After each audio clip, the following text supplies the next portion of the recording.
চারিদিকে পুরো কুয়াশায় ঢেকে রয়েছে, আর এর মধ্যে আমি ঘুম থেকে উঠে পড়েছি। তার কারণ আজকে যে অনেক কাজ আছে, আর ঘরটাকেও একটু গুছাবো। যেই দিনগুলো ভাবি যে একটু ঘর গুছাবো, সেই দিন আমি 1 ঘন্টা বা 1.5 ঘন্টা আগে উঠি, যেহেতু সমস্ত কাজবাজ করে তারপর আমাকে ঘর গুছাতে হয়। তো চলো আজকের ভিডিওটা এখান থেকেই শুরু করছি। তোমাদের সবাইকে গুড মর্নিং। কেমন আছো সবাই? আশা করছি সবাই অনেক ভালো আছো, আমি অনেক ভালো আছি। সকালবেলা উঠে যা সমস্ত কাজ ছিল সেগুলো মোটামুটি কমপ্লিট করে নিয়েছি। এখন এই তো গ্যাস মুছি, তারপরে ঘর মুছবো, বাসন মাজবো। এইটুকু সকালের বাসি কাজ। রান্নাবান্না আজকে সেরকম কিছু নেই, আজকে দুপুরে রান্না হবে। সকালের দিকে আজকে খেয়েছি বাসি ভাত, বাসি সবজি আর গরম জল। যেহেতু প্রচণ্ড ঠান্ডা, ভেবেছিলাম তো হয়তোবা ঠান্ডা চলে গেল, এখন দেখছি দুদিন ধরে প্রচণ্ড কুয়াশা দিচ্ছে, জানি না রোদ উঠবে কিনা। তবে এক গাদা বাসন নিয়ে বসেছি, এতটাই ঠান্ডা লাগছে যে সোয়েটার, প্যান্ট, গরম প্যান্ট এগুলো কিছুই খোলার সময় পাইনি বলবো না, মানে প্রচণ্ড ঠান্ডা লাগছিল। তাই এইভাবেই আমাকে কাজগুলো করতে হচ্ছে। অনেক ঠান্ডা দিয়েছে আজকে, অনেক ঠান্ডা। আমি উঠেছি প্রায় 6টার দিকে। 6টার দিকে উঠে একটু ফোনে কাজ থাকে, তো সেগুলো কমপ্লিট করতে করতে 7টা সাড়ে 7টার মতো বেজে যায়, তারপরে ঘুম থেকে উঠে পড়ি।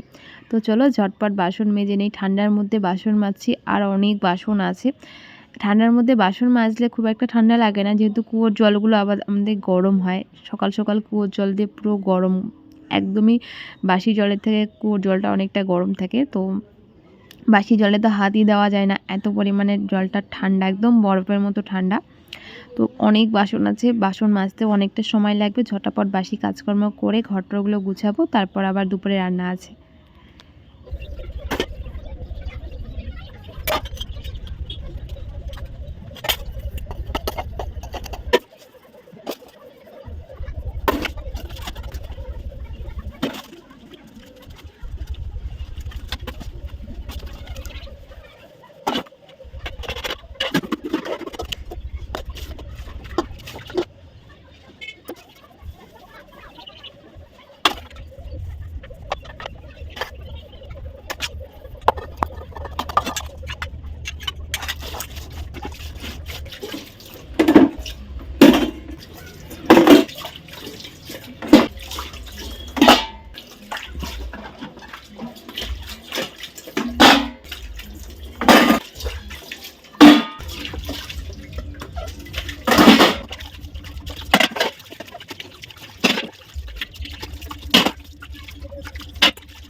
এমনিতেই আমাদের বাড়িতে অনেক বাসন হয়, তার মধ্যে আজকে অনেক বেশি হয়েছে, মানে ঝুড়িটার মধ্যেও রাখা যাচ্ছে না, ওই গামলাটার মধ্যে এত থালা বেরিয়েছে।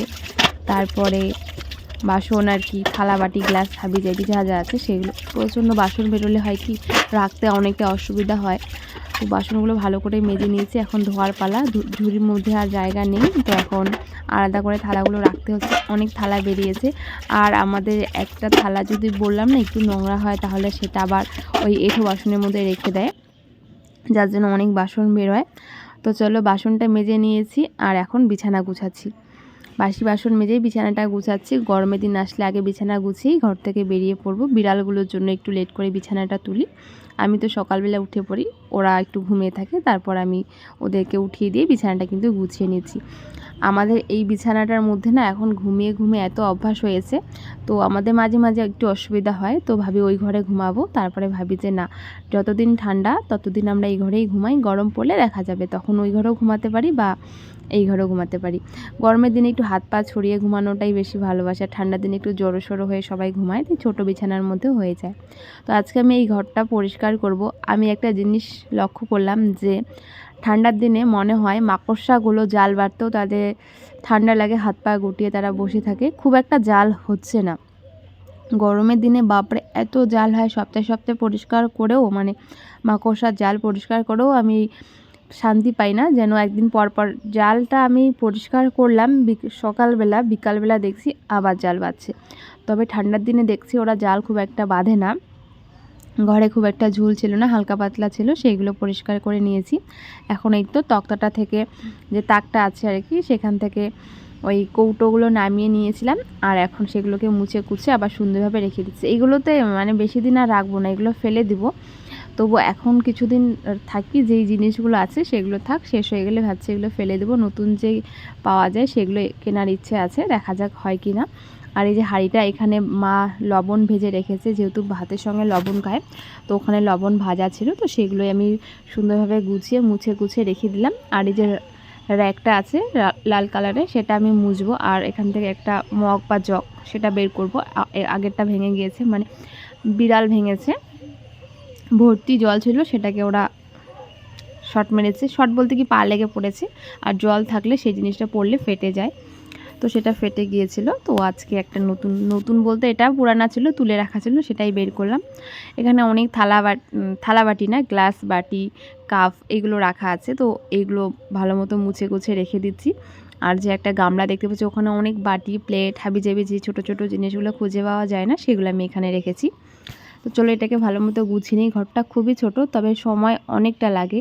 ওই ছোট ছোট জিনিসগুলো পরিষ্কার করে গুছাতে অনেকটা সময় লাগে, তো আমি সমস্ত কিছু গুছিয়ে নিয়েছি। আর এই গামলাটার উপর দিয়ে একটা গামলা ঢাকা ছিল, সেটা মা নিয়েছে মায়ের কিছু কাজের জন্য, সেটাকে আমি আবার কিন্তু একটু পরে ধুয়ে মেজে এনে রেখে দেবো। ওই বাটিগুলো ঝুড়ির মধ্যে রাখি, মানে রাখলে আর কি খুঁজে পাওয়া যায় না বলে আমি এক্সট্রা করে এভাবে রাখি, প্লেট টেলে ছোটো ছোটো জিনিসপত্রগুলো। আর যেহেতু ধুলো পড়বে, তাই উপর দিয়ে আর একটা গামলা কিন্তু আমি চাপা দিয়ে রেখে দিই।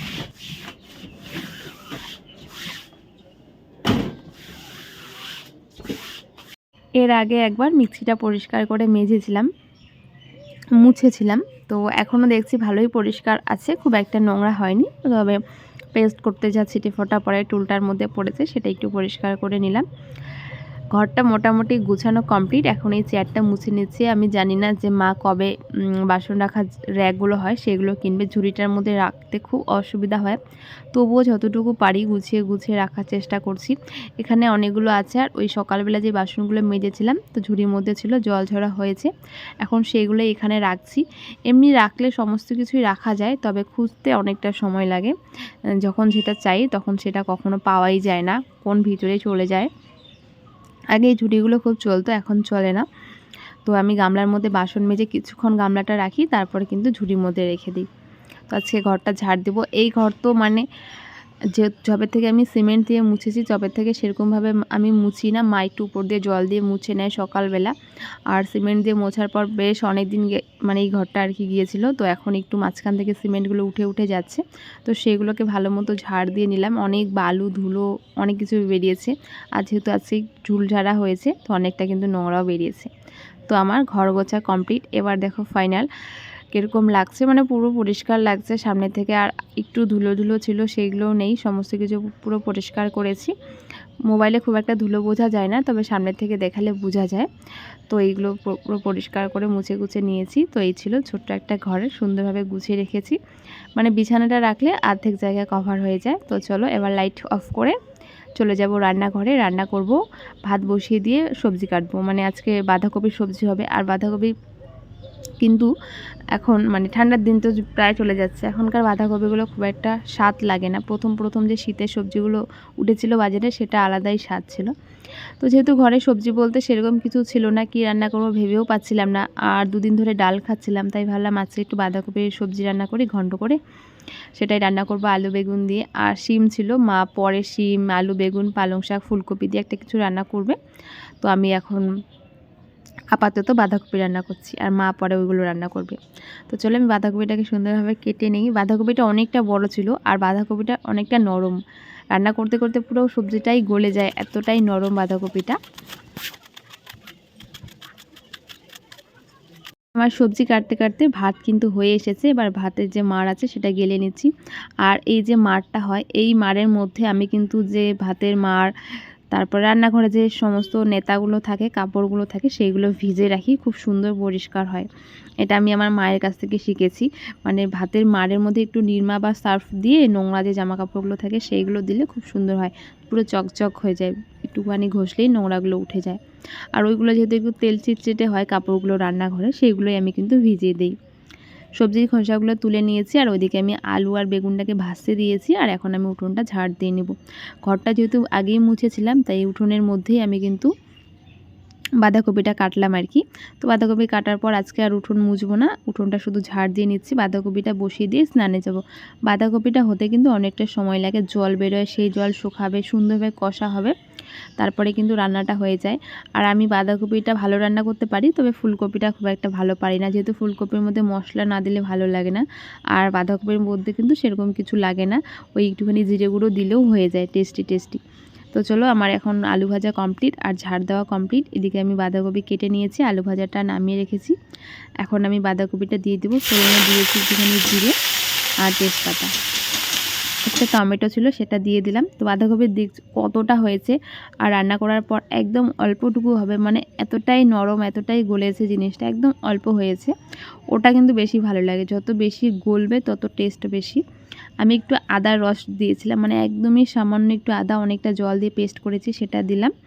আর পরে একটুখানি জিরে গুঁড়ো দিব, ব্যাস এতটুকু, আর কিছুই দিব না। ধনেপাতা দিতে চেয়েছিলাম, এত তরকারিটা আর কি এত টেস্টি হয়েছে, আমি ধনেপাতাও দেইনি। আর আমি কিন্তু বাটির মধ্যে নিয়ে একটুখানি খেয়েছিলাম, মানে এতটাই টেস্ট হয়েছে সবজিটা অন্য দিনের থেকে।